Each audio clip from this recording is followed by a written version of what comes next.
Andre Fletcher built his restaurant from nothing. 12 years. His grandmother's recipes on every plate. Then the one-star reviews flooded in. Revenue dropped 40%. The food hadn't changed. Something was rotting from the inside. He shaved his beard, put on a janitor uniform, and walked through the back door of his own restaurant as a cleaner named James.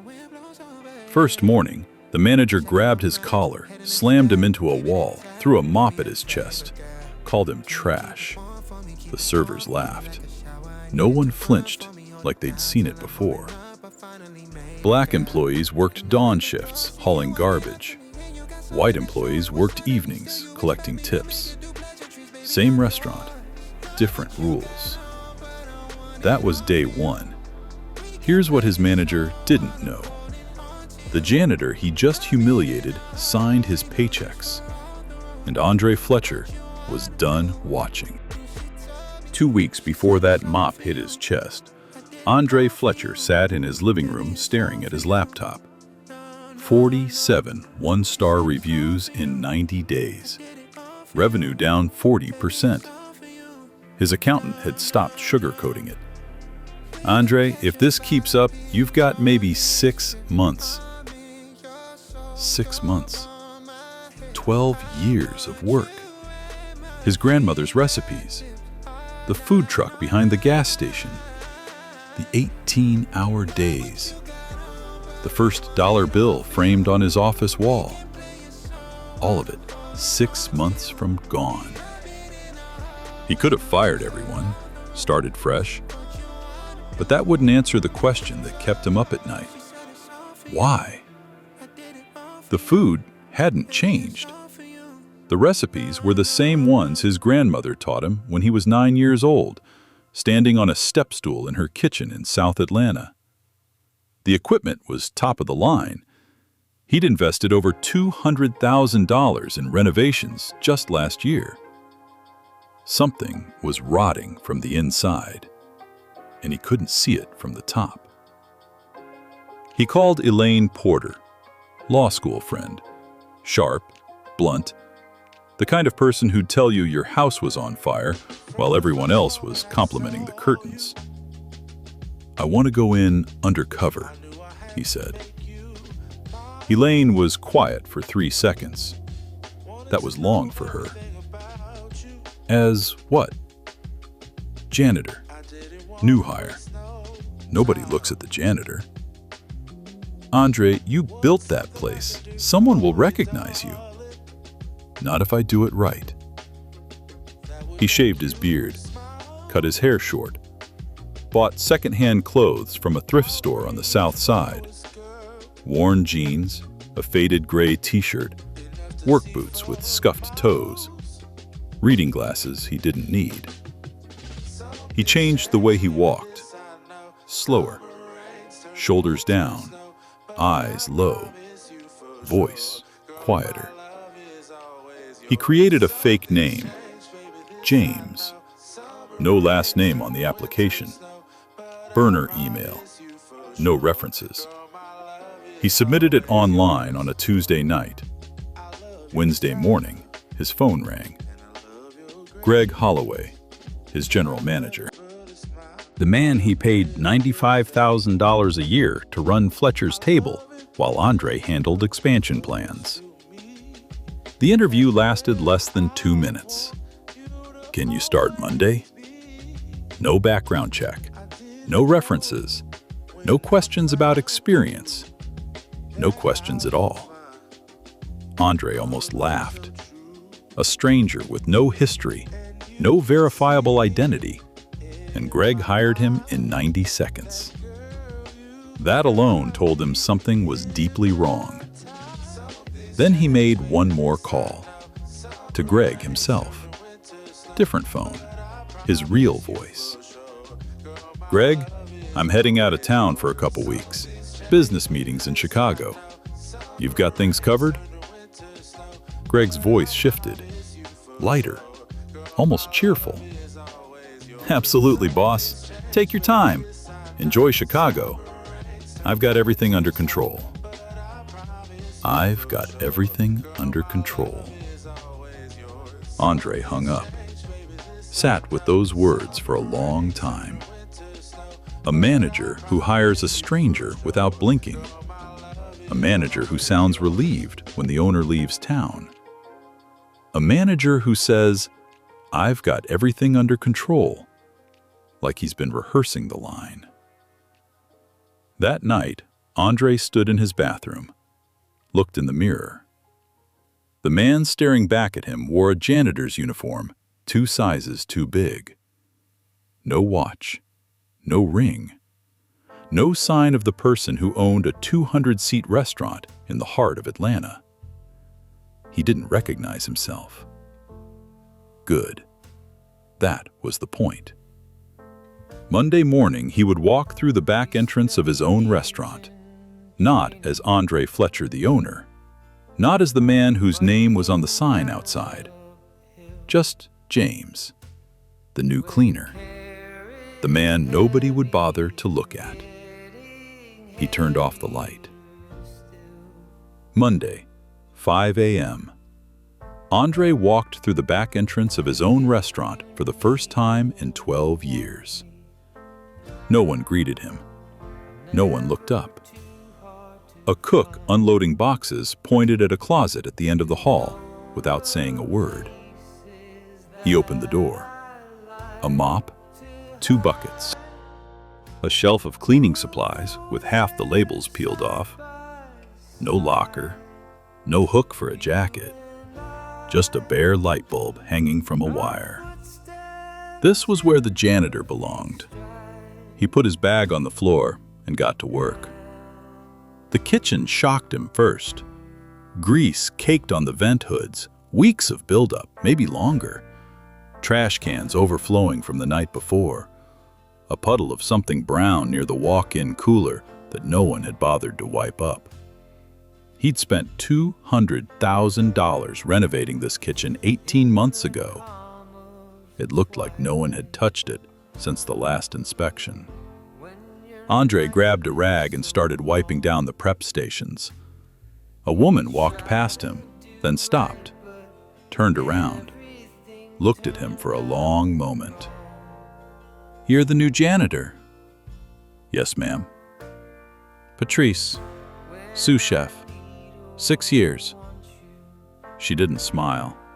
She leaned in closer, lowered her voice to barely a whisper. "Keep your head down. Don't talk to Greg unless he talks to you first. Don't ask questions. Don't make suggestions. Just do what he says and stay out of his way." "That bad?" She looked over her shoulder, then back at him. "Worse." She walked away without another word.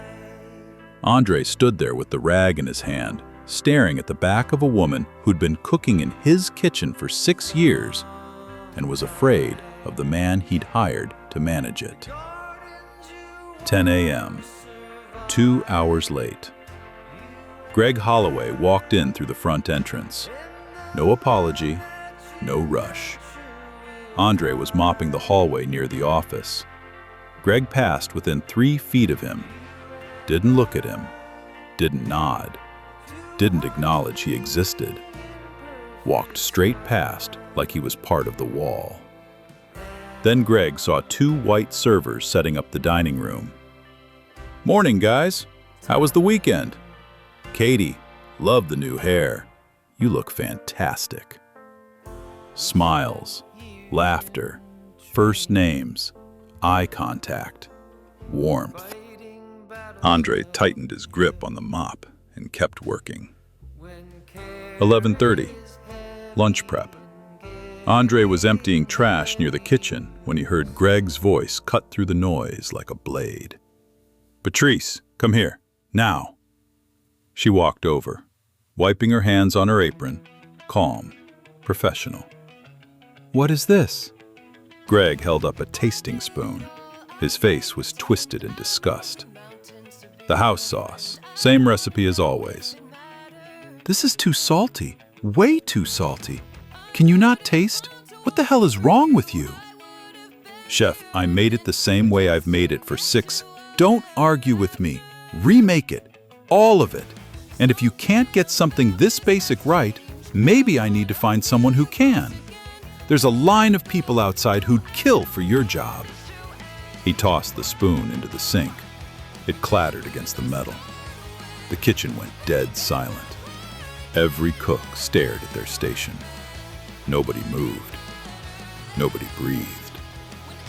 Patrice nodded once, turned back to her pot. Her jaw was tight. Her hands were steady. But Andre saw her eyes. He knew that look. The look of someone swallowing something that should never have to be swallowed.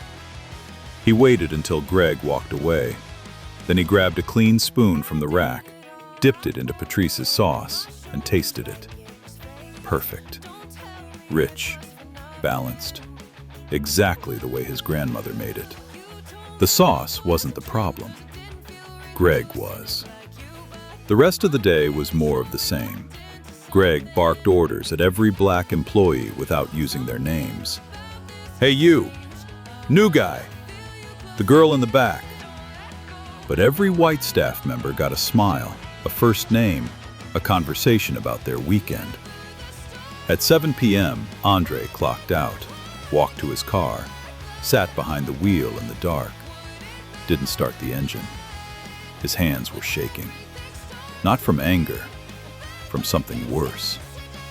From the slow, sickening realization that the man he trusted, the man he gave authority, a title, a key to everything he'd ever built, was destroying it from the inside and enjoying every minute of it. Andre pulled out his phone, opened a notes app, typed 2 words, Day 1.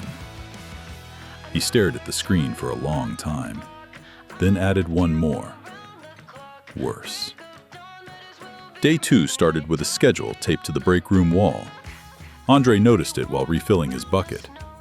2 columns, morning shift, evening shift. He read the names twice to make sure he wasn't imagining it.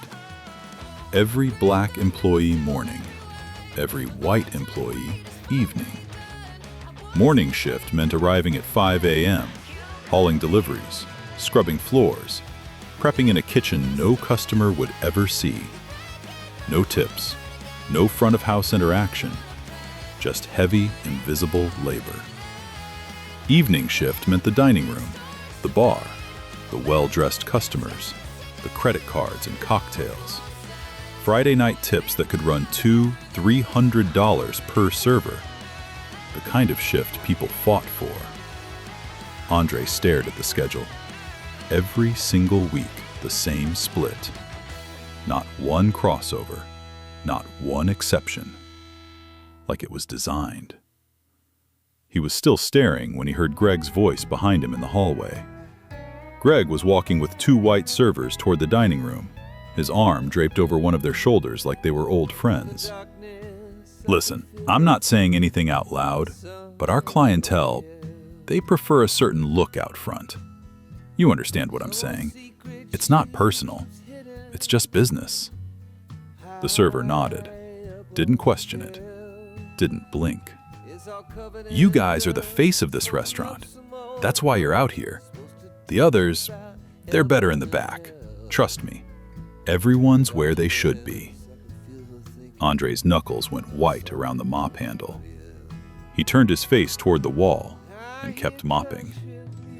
His throat burned with words he couldn't say. The rest of day 2, Greg ran him like a machine.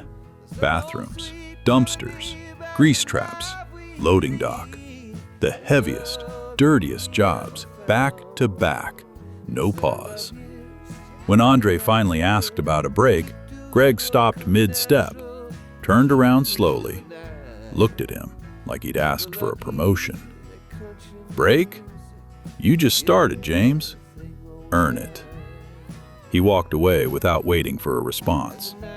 Andre hadn't taken a 15-minute break in 8 straight hours. He looked around the kitchen. Patrice was on hour 9. Derek, a line cook who'd been there 4 years, was on hour 10. Neither of them had stopped either. Down the hall through the glass partition, Andre could see two white servers sitting in the dining room, scrolling through their phones, laughing about something. Their shift didn't start for another 2 hours, but they were already clocked in, already getting paid to do nothing. Andre said nothing. He picked up the mop and went back to the bathrooms. Day 3 broke something in him. He was wiping down the hallway outside Greg's office. The door was open, just a crack, just enough to hear every word. Greg was on the phone, laughing, relaxed. His feet were up on the desk. Andre could see the sole of his shoe through the gap in the door. "No, I'm telling you it's easy. The guy checks in once a month, sometimes not even that. He calls, asks how things are going. I say great, and he hangs up. That's it. Every time." A pause. Laughter from the other end of the line. "Look, the owner, he doesn't know what he's doing. He never did. He got lucky with a food truck and thinks that makes him a businessman. These people, man, they can cook. I'll give them that. But run a business, please. Come on." These people. Andre stood frozen outside that door, one hand on the rag, one hand flat against the wall. His jaw locked so tight he could feel his molars grinding against each other. He wanted to kick that door open. He wanted to walk in there and say his name out loud and watch Greg's face collapse in on itself. But he didn't move. He breathed, stepped back, kept wiping. That afternoon, he found Patrice alone in the walk-in cooler, organizing inventory. She looked tired. Not the kind of tired you fix with a good night's sleep, the kind that lives in your bones. "How long has it been like this?" he asked quietly. She didn't look up. "Since Greg took over day to day. About a year." "Anyone ever report it?" She almost laughed. Almost. To who Greg tells everyone he's Andre's right hand. "I talk to Andre every day. Andre trusts me completely." That's his favorite line. His shield. Anyone who pushes back, he makes their life hell until they quit. Then he tells Andre they left for personal reasons. "How many have quit?" 3 in 2 months. Best people we had. Janice ran the dessert station for 4 years. Walked out on a Tuesday. Didn't even finish her shift. Greg told Andre she had family issues. Why didn't anyone go directly to Andre? Patrice finally looked at him, something heavy and sad behind her eyes. Because no one has Andre's number, not his real one. Everything goes through Greg. Phone calls, emails, schedules, complaints, all of it. He set it up that way on purpose. Andre doesn't know. He probably thinks we don't care enough to reach out. Andre felt his chest tighten, like someone had wrapped a belt around his ribs and pulled. His own employees, the people he'd hired, trained, worked alongside, couldn't reach him. Greg had built a wall between Andre and his own restaurant, brick by brick. And Andre had handed him the mortar. He walked back to the supply closet, closed the door, pulled out the phone hidden in his back pocket. Opened the voice recorder. From now on, he was recording everything. He texted Elaine 2 words. "It's bad." She replied in 10 seconds. "How bad?" He thought about the schedule on the wall, the phone call, Patrice's face in the cooler light, the 3 people who walked away because they couldn't reach their own boss. He typed back, "Worse than I thought, and I'm only on day 3. Day 4. Greg left for lunch at noon, said he'd be back in an hour. Andre had learned by now Greg's hour meant 2, sometimes 3. Nobody questioned it. Nobody dared. The moment Greg's car pulled out of the lot, Andre grabbed his cleaning cart and wheeled it down the hall toward the office. He'd cleaned this hallway a dozen times already this week. Nobody would look twice at the janitor pushing a mop bucket. He pushed the office door open, sprayed the desk with glass cleaner, started wiping. Then he opened the top drawer. Invoices, stacks of them, neatly organized in folders with colored tabs. Andre pulled the first one out. Valley Ridge Foods. He'd never heard the name in his life. He scanned the invoice. Ground beef, bulk chicken, pork ribs, seasonal produce, all the staples Fletcher's table ran on every single day. He checked the prices, then checked them again. 60% cheaper than what Andre was paying his original suppliers. He pulled out another invoice. Same company, different month. Then another, and another.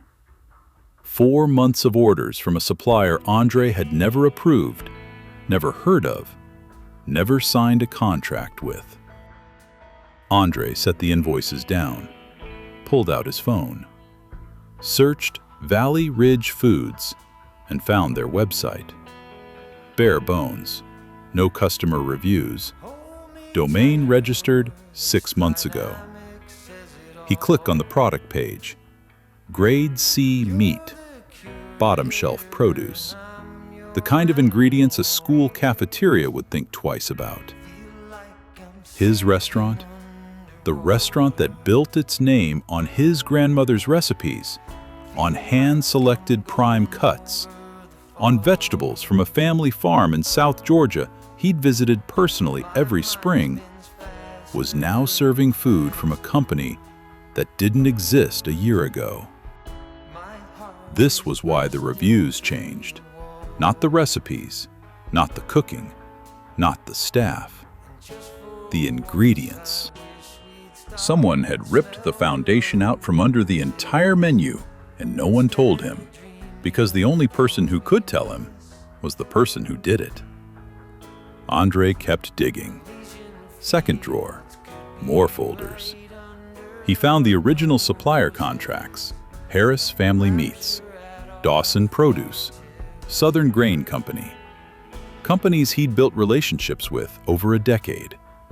Every single one had a termination letter attached, signed by Greg Holloway, dated within the same 2-week window 4 months ago. Greg hadn't just switched one supplier. He'd gutted the entire supply chain in 14 days, quietly, completely, without a single phone call to Andre.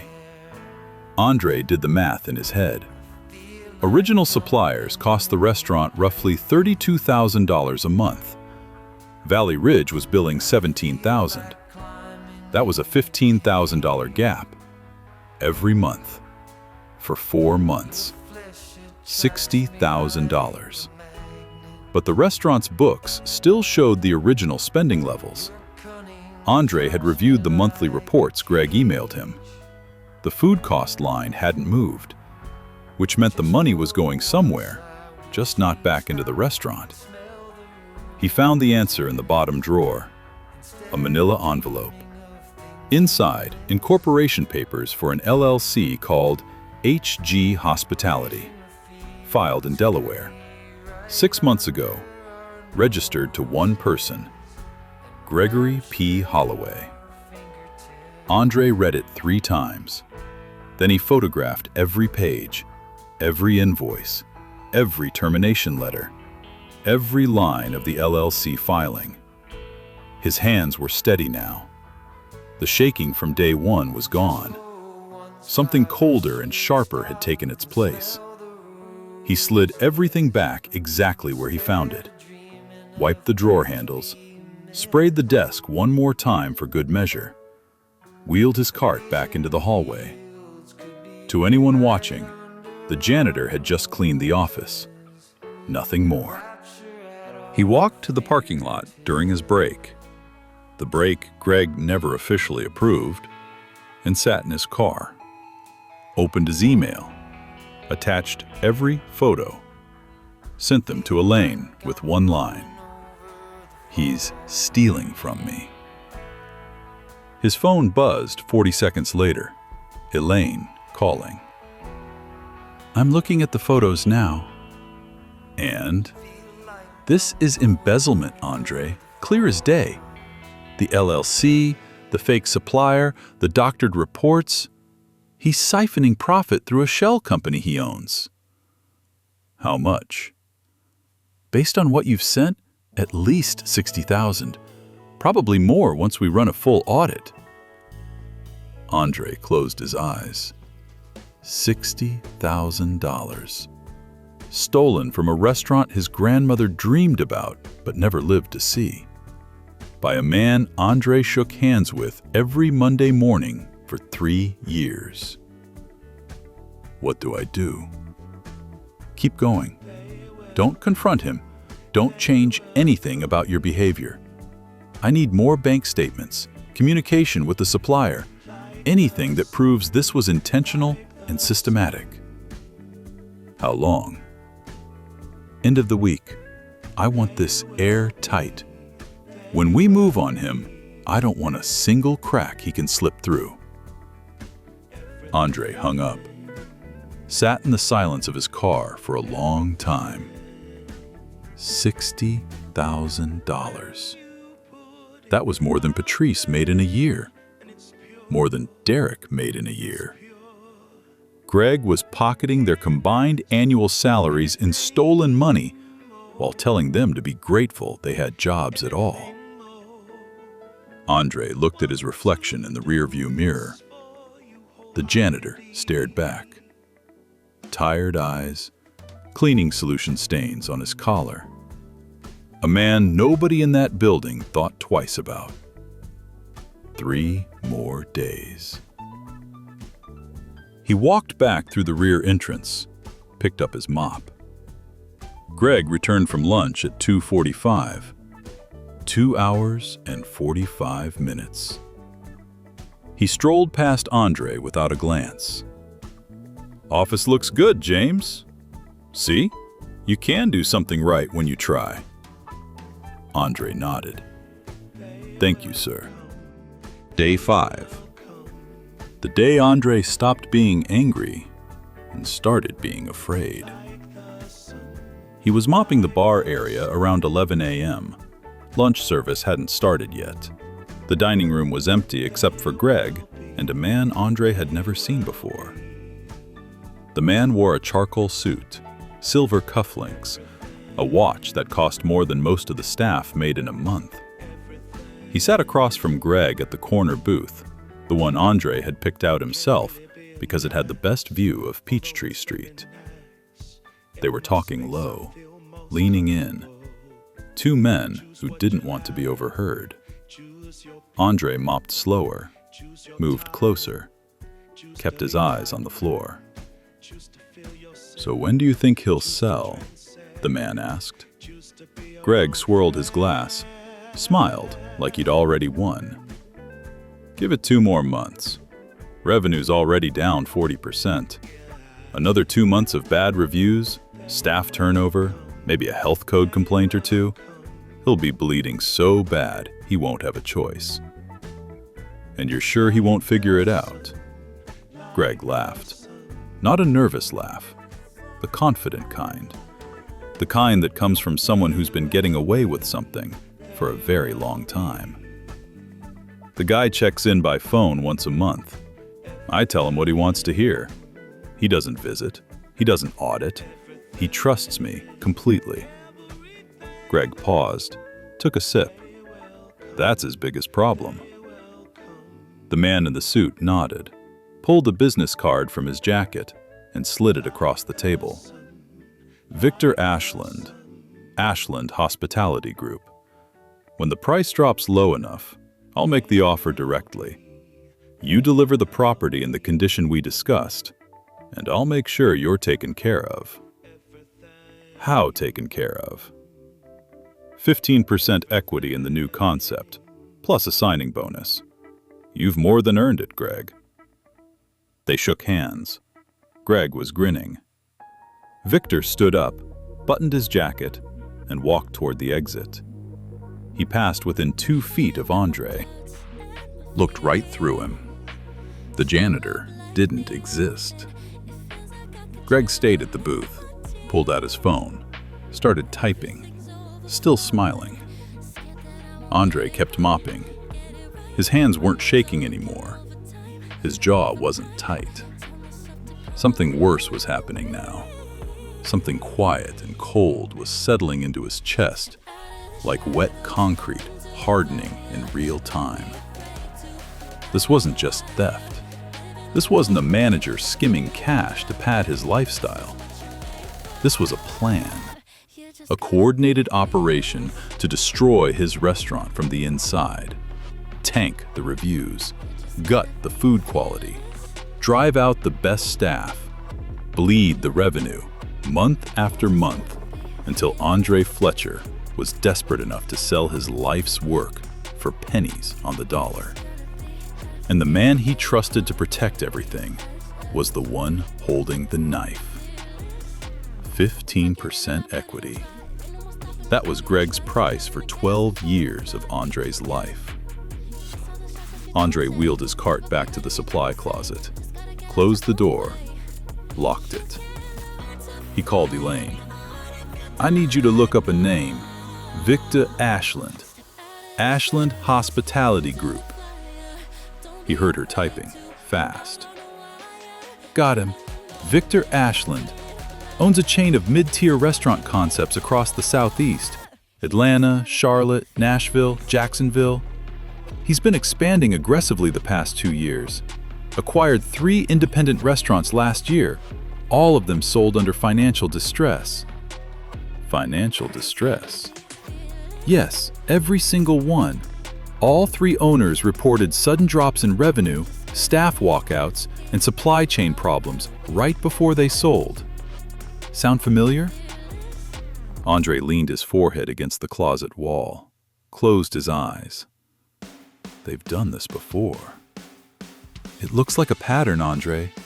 This isn't just your manager stealing from you.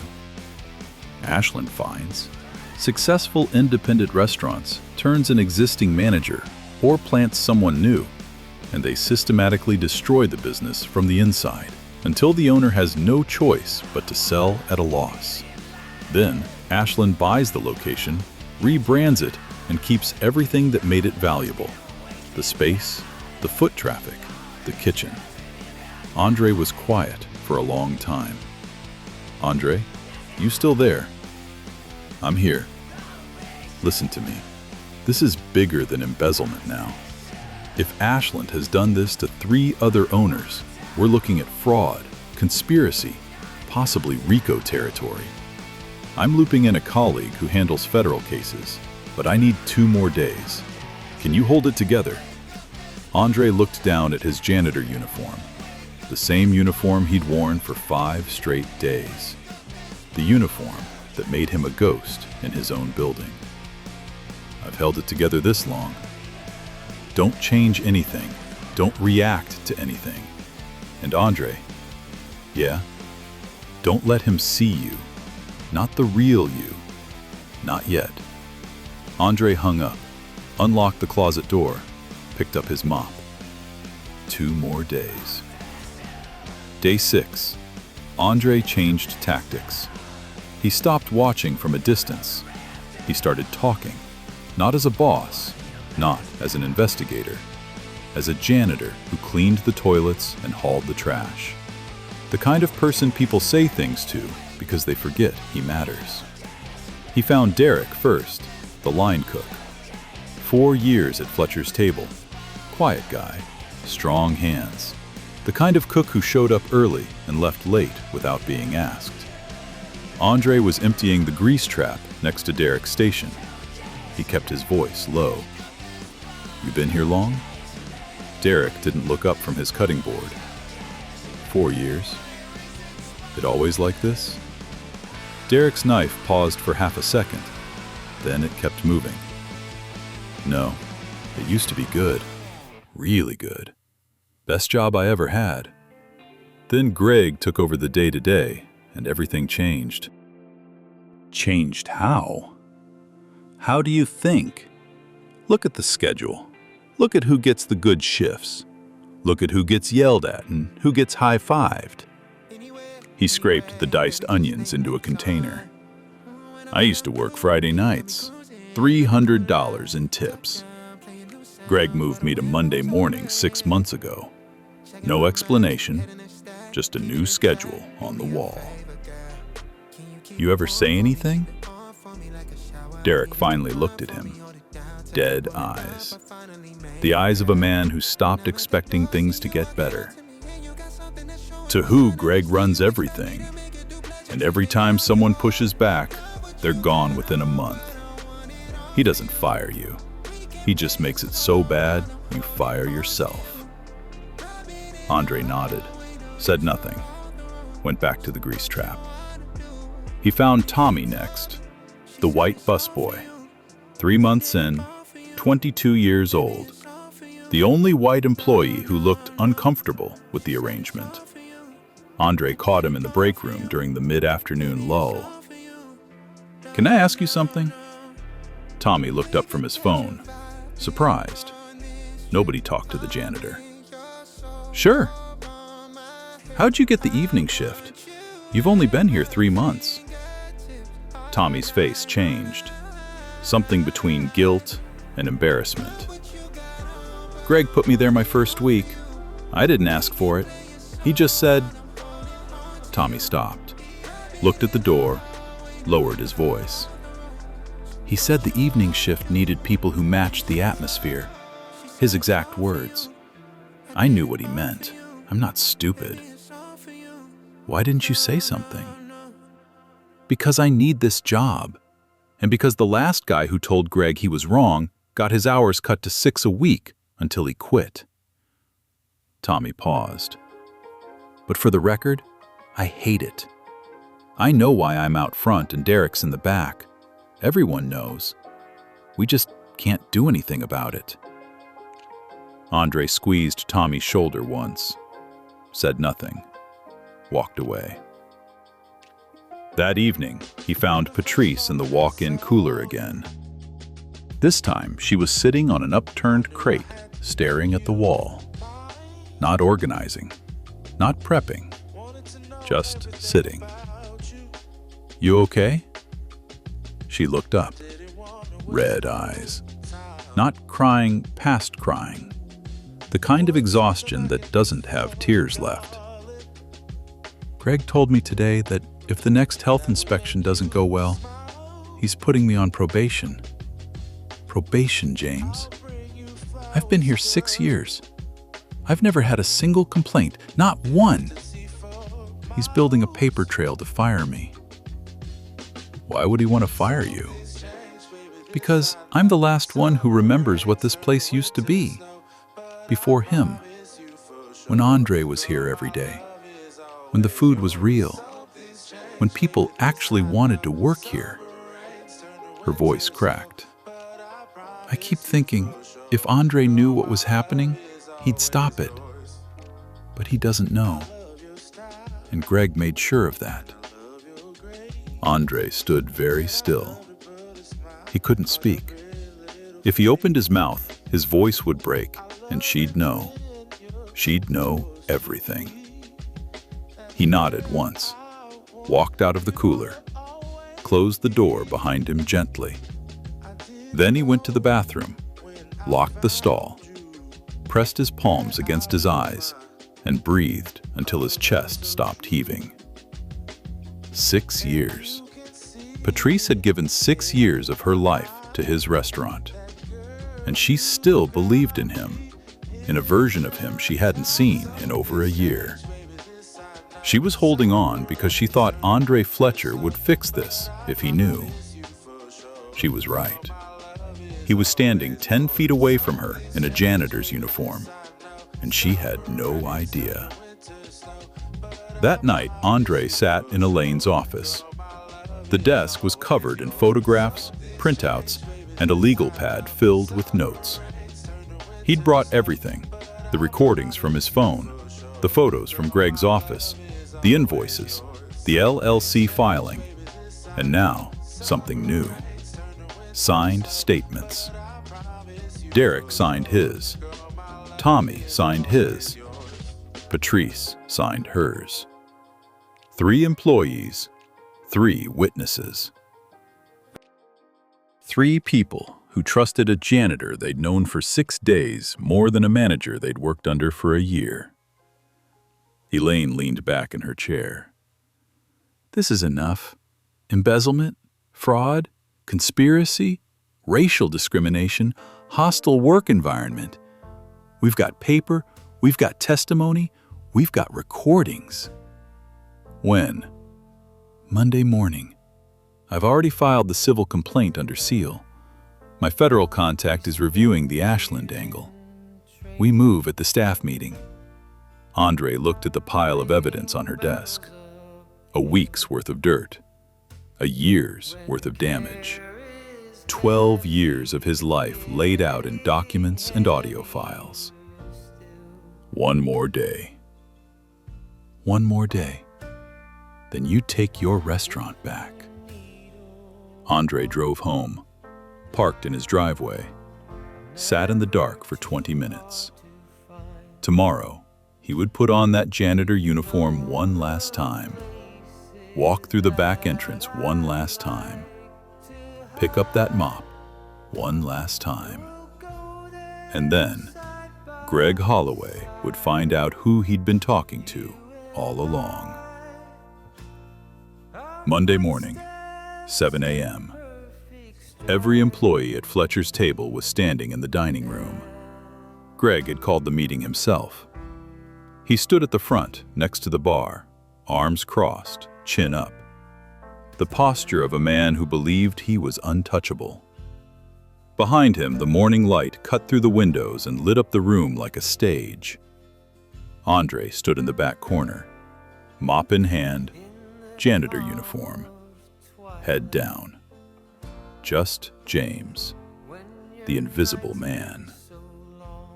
Greg cleared his throat. All right, listen up. I called this meeting because performance has been unacceptable. Revenue is down, reviews are in the gutter, and frankly, some of you aren't pulling your weight. He looked directly at the black employees, every single one of them. Patrice, your sauce has been inconsistent for months. I've told you 3 times. Patrice said nothing. She stared at the floor. Derek, your prep times are slow. You're costing us during rush. Derek clenched his jaw, didn't respond. And the new hires? Honestly, I don't know why I bother. Half of you can barely show up on time, let alone do the job right. He wasn't looking at the white servers. Not once. Not a single glance in their direction. Then Greg turned his head toward the back corner, toward Andre. And James, our janitor.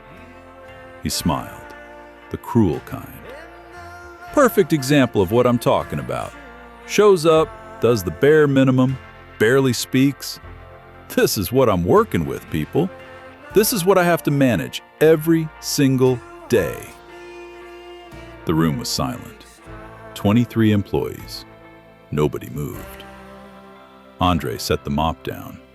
The sound of it hitting the tile floor echoed through the dining room. Every head turned. He stepped forward, one step, then another. Slow, deliberate. Walking through the middle of the room past the servers, past the cooks, past Derek and Patrice, straight toward Greg. He stopped 6 feet away. Then he unzipped the janitor jacket, pulled it off, folded it once, set it on the nearest table. Underneath a black dress shirt, pressed, clean, the sleeves rolled to the elbows. On his left wrist, a watch. The watch every employee at Fletcher's table had seen 100 times in photos on the office wall. Andre Fletcher's watch. Greg's smile disappeared. My name isn't James. The words landed like a hammer on glass. My name is Andre Fletcher. I own this restaurant. I own these walls. I own the tables, the chairs, the sign outside with my name on it. And I have spent the last 7 days watching you try to steal every single piece of it. Greg's face went white. Not slowly, all at once. Like someone had pulled the plug and drained every drop of color from his skin. Andre, what are you... Don't talk. You're done talking. Andre turned to face the room.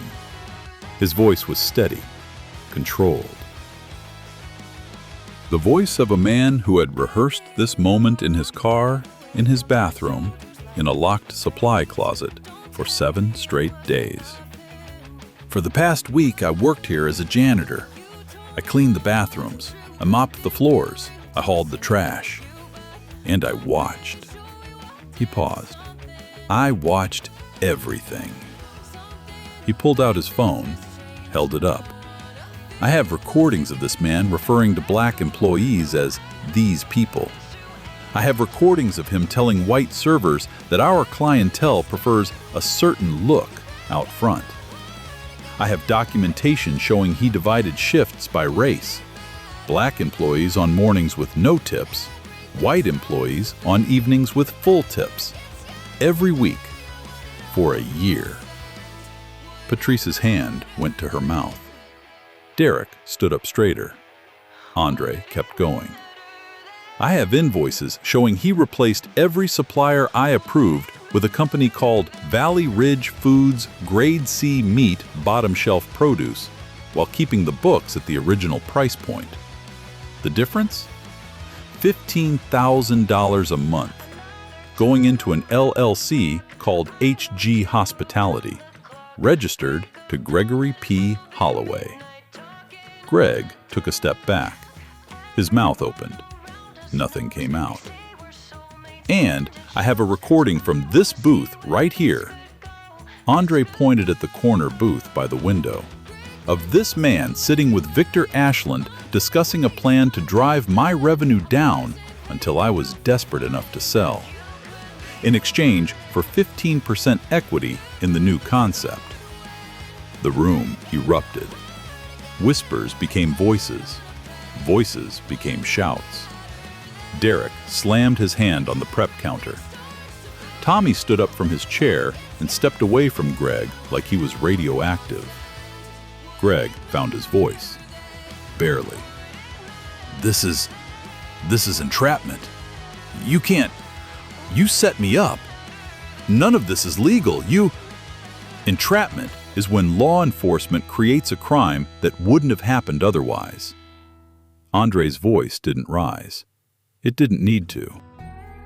I'm not law enforcement, Greg. I'm your boss. The one you told Victor Ashland doesn't know what he's doing. The one you said got lucky with a food truck.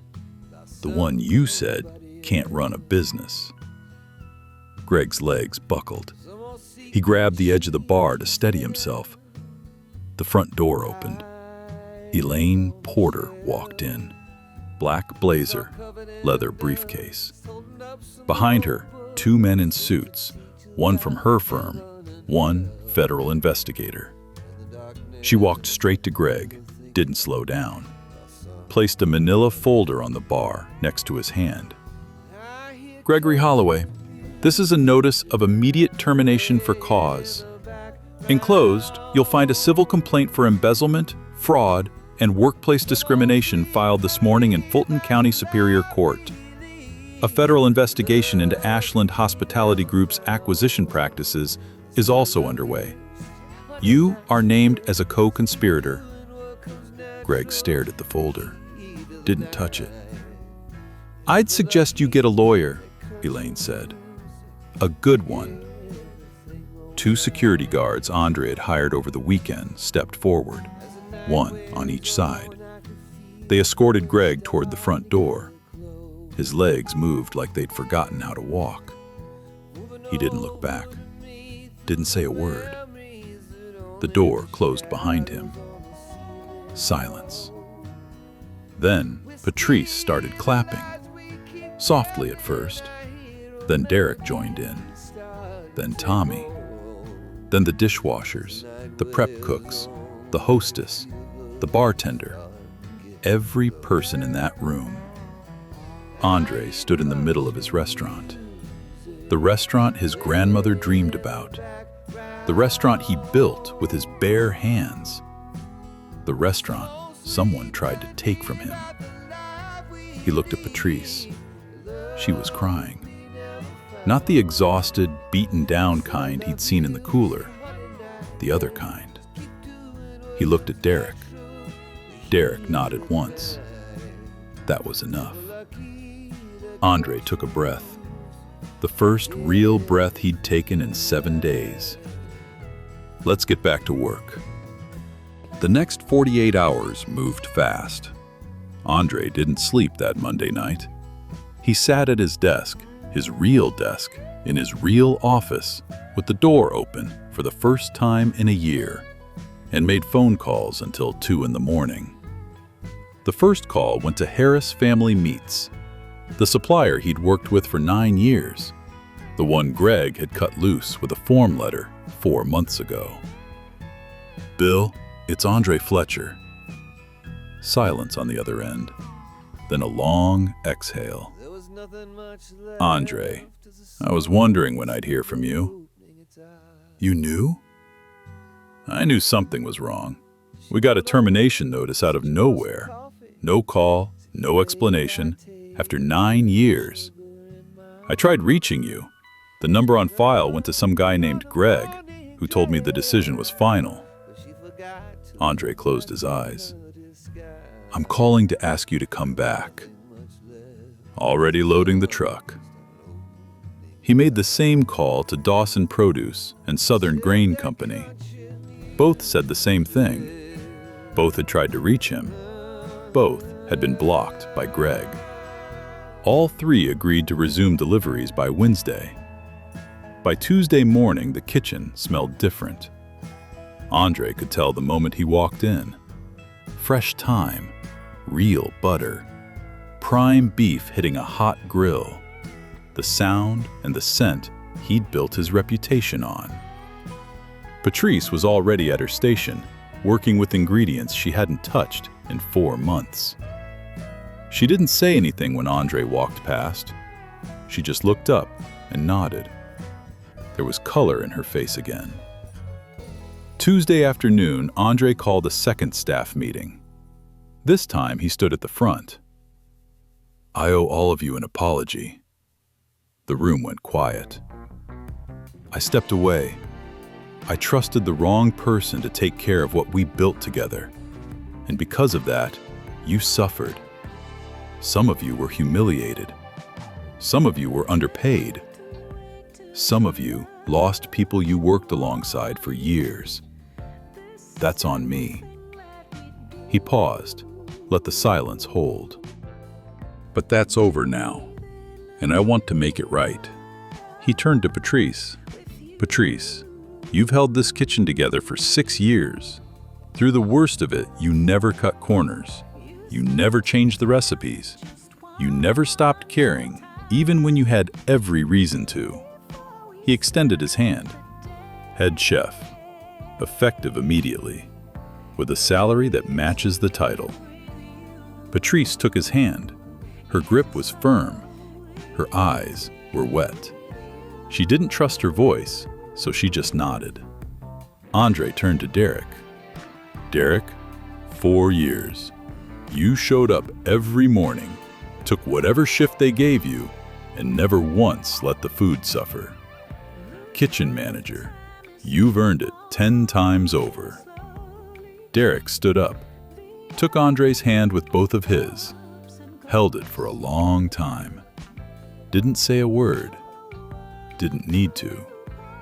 Then Andre looked at Tommy, the 22-year-old busboy who could have stayed quiet and kept his comfortable shift and his easy tips, who could have looked the other way like everyone else with nothing to lose. Tommy, You told the truth when it would have been easier not to. That matters more than experience, more than seniority, more than anything on a resume. Shift lead. You'll train under Derek. Tommy's eyes went wide. He opened his mouth, closed it, then just said, "Thank you, sir." "Don't call me sir. Call me Andre." The room laughed. The first real laughter those walls had heard in a long time. Within 2 weeks, the reviews started turning. 4 stars, 4.5, then 5. Fletcher's Table is back. The food is incredible again. I don't know what changed, but whatever it is, keep doing it. Best meal I've had in Atlanta in years. The brisket made me emotional, not exaggerating. Went back after a bad experience 3 months ago, completely different. The staff was warm, the food was perfect. This place has its soul back. Its soul. Andre read that one 3 times. Greg Holloway was formally charged with embezzlement and fraud in Fulton County. His LLCHG Hospitality was frozen pending investigation. His assets were seized. Victor Ashland's situation was worse. Elaine's federal contact had opened a multi-state investigation. 3 other restaurant owners came forward within a week, all with the same story. A trusted manager, a sudden decline, a low-ball offer from Ashland Hospitality Group. The pattern was identical. The FBI was building a case. Greg's attorney reached out twice to negotiate a settlement. Elaine declined both times. "We're not settling," she told Andre. "This goes on the record, every single count." Andre agreed. Some things aren't for sale. 6 months later, Fletcher's Table opened its second location. Not a franchise, not an investor deal. Andre funded it himself with the money he recovered from Greg's frozen accounts and a small business loan he'd paid half of before the doors even opened. He chose the south side of Atlanta, the neighborhood where his grandmother raised him. The neighborhood where he used to ride his bike past boarded-up storefronts and dream about what could be there instead. Now, something was. Opening night, the line stretched around the block. Andre stood in the kitchen beside Patrice, plating her collard greens, the same recipe his grandmother whispered to him when he was 9 years old. The same recipe Greg's cheap ingredients had nearly destroyed. Patrice bumped his shoulder. "Your grandma would have loved this." Andre didn't answer right away. He looked through the kitchen window at the dining room. Every seat full. Families, couples, kids eating cornbread with both hands. Laughter so loud it bled through the walls. "Yeah," he said. "She would have." Derek was running the original location now. Kitchen manager had turned into general manager within 3 months. He'd earned it, not because of a schedule that favored him, but because he outworked everyone in the building, and every person there knew it. Tommy had moved up to floor manager at the new location. 22 years old, managing a team of 15.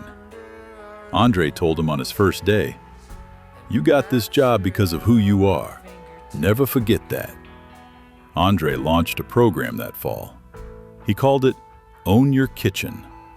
Free workshops for independent restaurant owners, most of them black, most of them running their businesses alone, teaching financial literacy, fraud detection, supply chain auditing, and how to spot the signs of internal sabotage before it's too late.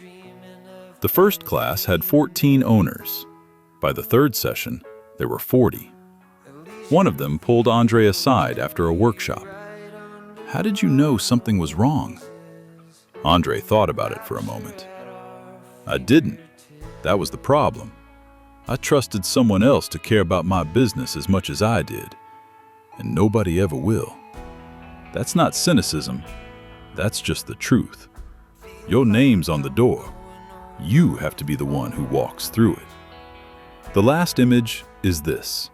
Andre Fletcher standing in the kitchen of his second restaurant on a Friday night. Apron on, sleeves rolled, sweat on his forehead. Plating his grandmother's peach cobbler with his own hands.